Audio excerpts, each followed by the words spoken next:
Assalamualaikum warahmatullahi wabarakatuh dan selamat berjumpa lagi bareng aku di channel Teknisi Digital. Di video kali ini aku mau memperbaiki lagi nih sebuah dispenser digital merek Bulde Smart Fountain Espresso yang katanya airnya tuh nggak mau ngalir atau nggak mau keluar.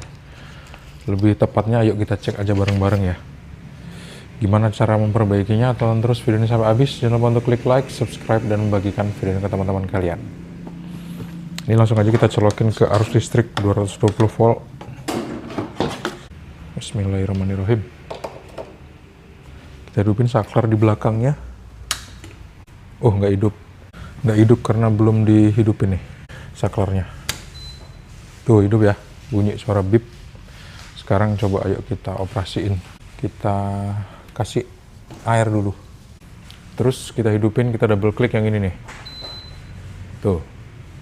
Muncul angka 28, sekarang kita pumping.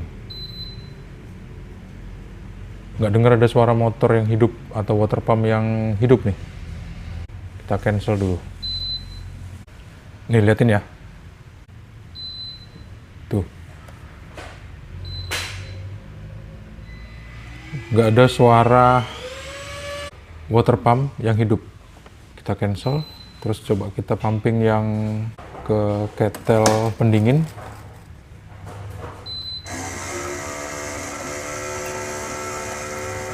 Kettle pendingin aman. Suaranya kenceng banget ya. Buset.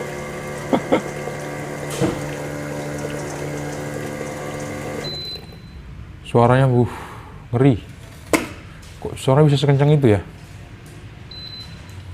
Kita akan cari tahu lebih lanjut. Kita matiin dulu. Terus kita pencet bagian belakang. Kita cabut dari arus listrik 220 volt. Kita angkat lagi tekonya. Kita ambil embernya. Kita bongkar deh. Kita ambil obeng. Nah, di sini nih ada skrup yang harus kita buka. Ada 4 buah di sini. 1, 2, 3, 4. Terus di belakangnya ada 2 lagi. Di belakangnya ada 4 ding. Ini nih 1, 2, 3. Terus kita posisiin seperti ini. Kita buka. Iya. Ini sudah kelihatan banget rusaknya nih. Nih motornya udah rusak. Water pumpnya rusak. Nih lihat. Ini mini water pumpnya udah rusak. Udah berkarat banget tuh. Tapi kok suaranya ini kenceng banget tadi ya. Jangan-jangan ini udah mau rusak juga nih. Yang untuk mesin pompa ke teko pendingin. Itu kita skip aja. Yang jelas sekarang kita pengen bongkar yang ini nih. Kita lepasin dulu. Caranya gampang banget kok. Kita ingat ya. Yang ada T-nya, ini T nih. Yang ada T-nya ini di bagian paling luar dari water pump, dan yang nggak ada T-nya, selang yang nggak ada T-nya ini masuk di bagian tengah. Terus untuk kabel ini yang warna merah dikasih tanda warna merah di water pumpnya. Kita lepas dulu. 1 buah skrup, terus 2 buah skrup, terus 3 buah skrup. Sekarang kita ambil obeng min. Obeng min berfungsi untuk nyabut selang. Yang tengah kita cabut. Banjir guys. Basah guys. Tinggal satu lagi yang paling ujung. Kita cabut. Oke. Dinamonya sekarang udah bisa kita ambil. Atau water pumpnya udah bisa kita ambil. Ini dia. Kita cabut kabel yang warna biru. Kita cabut kabel yang warna merah. Ini rusak nih. Kita ganti dengan yang baru ya. Nih ada yang rusak sebelah kiri. Udah parah banget kan. Udah berkarat isinya. Terus yang ini masih bagus nih. Yang sebelah kanan. Ayo langsung aja kita pasang. Posisinya seperti yang tadi. Gampang banget. Dan spesifikasi dari water pump ini adalah bertegangan 12 volt. Kita pasang ya. Yang ada T-nya di bagian luar kita tancepin seperti ini, yang nggak ada T-nya di bagian tengah seperti ini. Terus kita taruh di posisi yang pas, terus kita sekrup. Coba kita sekrup satu aja dulu. Kalau perlu kita pasang dua, kita pasang dua. Bagusnya sih tiga-tiganya kita pasang seperti ini. Satu lagi. Oke, udah kita pasang 3 buah sekrupnya. Sekarang kabelnya ya, yang merah kita kasih di warna biru. Maksudnya di dinamo itu ada tanda warna biru gitu, kita kasih aja warna merah. Yang biru kita kasih di yang nggak ada tandanya. Udah seperti ini ya. Kita tutup, kita pasang teko, kita pasang galon air atau ember, terus kita tes kira-kira normal apa enggak dia. Kita kasih ember dengan air bersih seperti ini. Terus kita kasih tekonya ya. Teko untuk air dingin di sini, teko untuk air panas kita taruh di sini. Sekarang kita ambil kabelnya, kita colokin ke arus listrik 220 volt. Bismillahirrahmanirrahim. Kita hidupin saklarnya. Hidup. Terus coba kita on kan, kita double klik di sini. Kita pumping.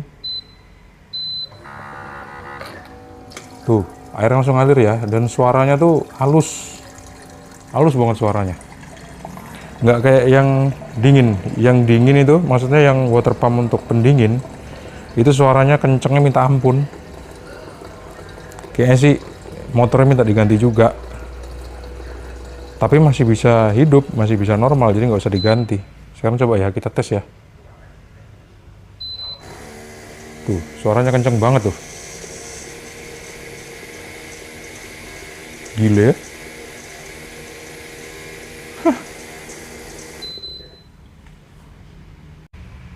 Jadi guys, harus diganti dua-duanya. Dinamonya ini udah rusak parah kan, yang untuk ngalirin air ke kettle pemanas. Tapi yang untuk kettle pendingin tuh suaranya terlalu kenceng gitu. Jadi aku yakin kalau itu nggak diganti juga dalam waktu 3-4 hari, seminggu, pasti nggak bakal ngalir juga gitu. Jadi daripada kerja 2 kali, mendingan kita carikan aja nih mini water pumpnya dengan mini water pump yang baru, terus kita ganti.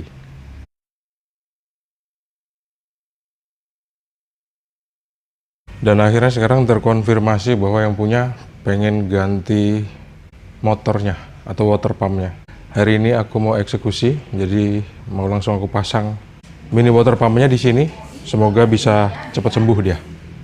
Ini dia penggantinya mini water pump. Jadi langsung kita pasang di sini. Kemarin kita udah ganti yang ini ya. Sekarang kita ganti yang ini guys. Kita langsung ambil alat, kita ambil obeng. Kita ambil obeng min seperti ini. Ingat, yang tengah ini untuk selang buang, yang pinggir untuk selang hisap. Airnya ngocor guys. Oke, pas udah kita lepas gini, langsung kita sambung ya. Di tengah, seperti ini. Terus yang pinggir kita lepas juga. Terus kita pasang. Oke. Dan ini dia kabel tegangan ke mini water pump. Kita lepas. Agak susah dia. Kita pencet, kita tarik, terus kita pasang. Random aja sih masangnya ini, tapi di setiap mini water pump itu pasti ada tanda. Jadi yang merah ini dipasang di yang nggak ada tanda tintanya, yang ada tanda tintanya kita pasang kabel warna biru. Kita tarik pelan-pelan meskipun agak susah. Oke, sekarang kita pasang di sini. Sekarang kita lepas 2 buah skrup ke bodinya. 1, 2, kita lepas, terus kita pasang. Karena skrupnya cuma 2, jadi ya kita pasang 2 aja, nggak usah ditambah-tambahin. Meskipun harusnya ini dipasang 4 supaya dia bisa meredam getaran, karena ini water pump ini kalau hidup dia bergetar.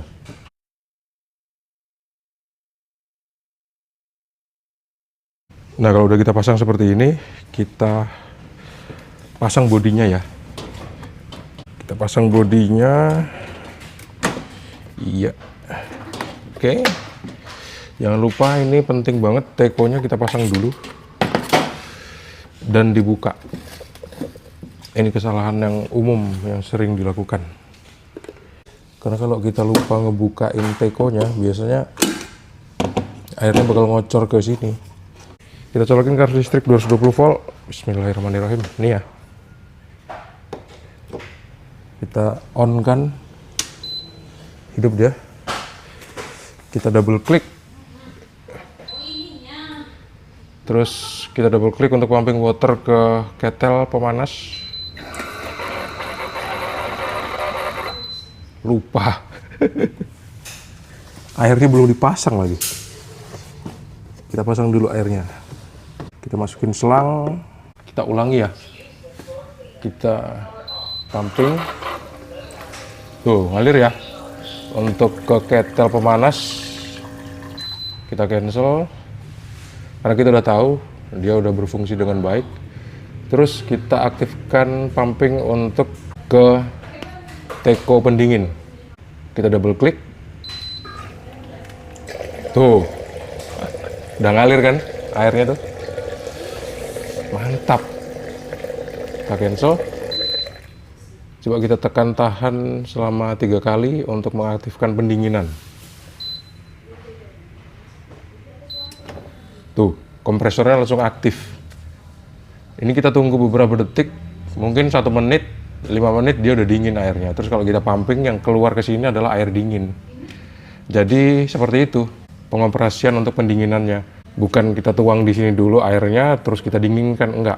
Tapi airnya tuh masuk ke dalam sana, didinginkan, terus kita keluarkan ke teko ini dalam suhu yang udah dingin. Kalau misalnya kira-kira udah selesai pendinginannya, kita bisa long press selama 3 detik dan kompresornya akan mati. Seperti itu. Kalau gitu, udah cukup pengerjaan dispenser Smart Fountain Espresso ini. Terima kasih teman-teman udah menonton video ini sampai habis. Jangan lupa untuk klik like, subscribe, dan bagikan video ini ke teman-teman kalian. Sampai jumpa di video selanjutnya. Assalamualaikum warahmatullahi wabarakatuh. See you and bye-bye. Matiin dulu deh.